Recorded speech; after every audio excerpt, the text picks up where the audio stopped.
to talk about some of our experience, I mentioned we've been using these products since 2009. We had 2 papers I'd like to discuss that demonstrate growth, and they used 2 different protocols on how to feed babies.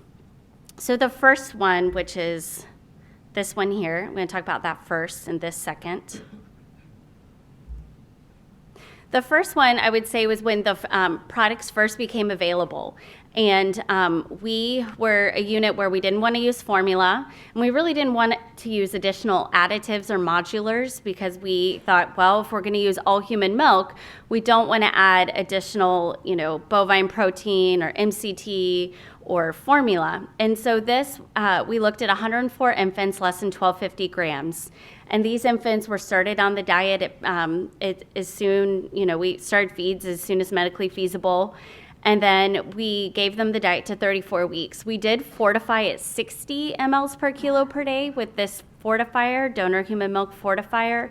And then we were very aggressive with our fortification. We increased it quickly. And by the time these infants had their central line pulled and they were on full feeds, they were receiving full calories and up to 4 grams per kilo per day of protein.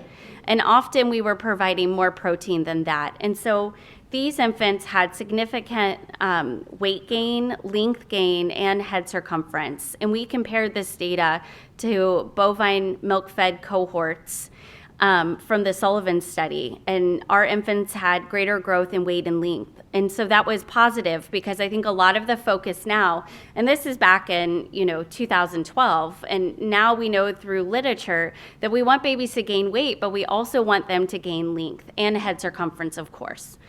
And so in addition, we're focused on postnatal growth failure. We don't want babies to go home smaller than or significantly smaller than when they were born, and we don't want them to go home below the 10th percentile for weight. And so in the meantime, so we were doing this protocol, and I don't know if you know our unit, but we change our protocols frequently because we're always trying to push nutrition and optimize how we're feeding babies. And so around this time, there was a study that came out in 2009 that suggested that 65% of the time, mother's milk was less than 20 calories per ounce. And 25% of these samples in the study were less than 17 calories per ounce. And again, we're always going to favor mother's own milk, but if the milk mom's providing 17 calories per ounce, you're going to have to make up the difference in calories. And also, by the way, this is what prompted one of the formula companies to change their term milk to 19 calories per ounce, to be more like the calories of mom's milk, because the mean energy content of milk in this study was 19 calories per ounce. And so at the same time, there was a lacto-engineered product that came out called human milk cream, and it's donor milk fat. Essentially, when they were making the fortifier, there's a skim component of milk and a fat component. Basically, take the fat component, and they actually have to water it down a little bit to get it to be 2.5 kcal per ml. And so we decided to study it and look at randomized infants to receive an all-human milk diet with or without cream.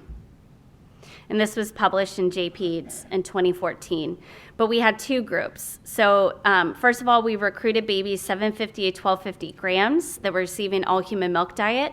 We had a control group and an intervention group. The control group, we used a human milk analyzer, and we analyzed milk. I still don't know how we did it. Looking back, we analyzed milk every single day for these babies, and it was a sample from a 24-hour batch that they were going to receive. Control group, we just recorded this data, observed growth, and that's what we did. For the intervention group, if the calories of the milk were greater than 20, we recorded growth, we didn't do anything. If the calories were less than 20, we added a small amount of this human milk cream to increase to 20. Because, right, milk's supposed to be 20 calories per ounce. And so as you can see here, looking at the ratio, let's see that this, a mom had milk that was 18 calories per ounce.